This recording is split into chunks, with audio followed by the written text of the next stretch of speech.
my experience in New York is it's shocking how many people care about trees. I think that trees in New York City are people's main connection to nature in New York is through their trees. So they love them. And we again and again, we've climbed up like to take care of the trees behind a building in Manhattan or something. And people will be leaning out the window threatening to call the cops if we hurt their trees. This American elm is growing on the East Meadow in Central Park. And we believe this elm was one of the original trees planted by Frederick Law Olmsted when the park was first built in the middle of the 19th century. The people of New York City become very attached to their trees and very excited by them. I have spent years going around visiting parks and spending a whole morning, a whole day circling this particular tree and photographing it. And while I'm there, strangers are constantly coming up to me and saying, they will tell me things about the tree that aren't even true, but they have this feeling about them, or they have this idea about what the tree could be or what it might be. Trees also hold the history of neighborhoods. This is an American sycamore tree growing on a street in the Bronx. This tree germinated probably in the early part or the middle of the 19th century. Each tree in a city is seen by hundreds, thousands, sometimes hundreds of thousands of people. And it's my view that over time, trees, a single tree can build up a sort of a whole network of associations for the people who see it all the time. And these associations become part of the history of the area for the people who actually see the tree. They associate the tree with events in their own lives. They remember when it was smaller and grew to be bigger.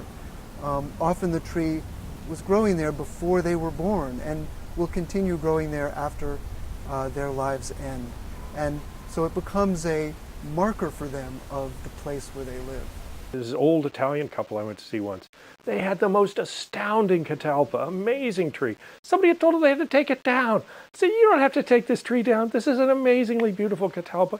You're lucky to have it. And they were beaming. They were like, oh, no one's ever told us that tree was, they all said, oh, that's a weedy tree, that's a that. But I said, you've seen it flower, you've seen it fruit, you've seen it for years, haven't you? They said, yeah, we always loved it.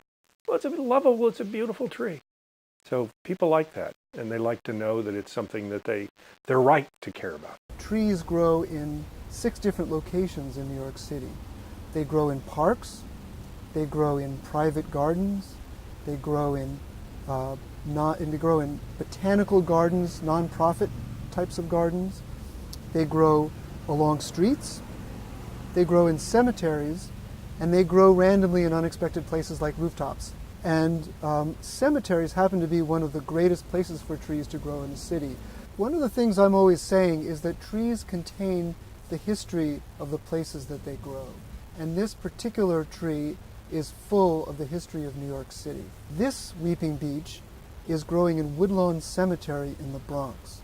We believe it was planted around 1890, 1892, 1889, and as of this moment, its branches are drooping all around it and are beginning to take root.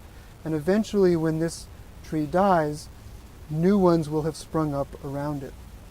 We know a lot about this tree because it's planted on the burial plot of Jay Gould. Jay Gould is one of the famous robber barons of the 19th century, but he managed to become, during his time, what is still considered historically maybe the 7th richest man ever in this country. I just continue to admire them more and more.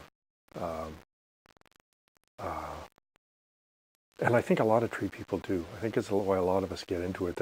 Alex Shigo, who was kind of our great teacher who changed the way everyone takes care of trees, his motto, which was at the front of every one of his books, said, touch trees.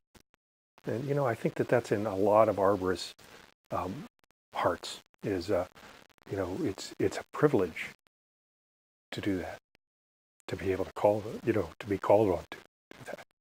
And in New York City, you got to think about the fact that there's 5.2 million trees in the 5 boroughs of New York City, but there's 8.4 million people. So in fact, you have far fewer than 1 tree per person in the city. And yet, when you think about that, there's not just trees growing here, but there's flowers and plants, and there's bees that go among the flowers and plants, and there's these squirrels that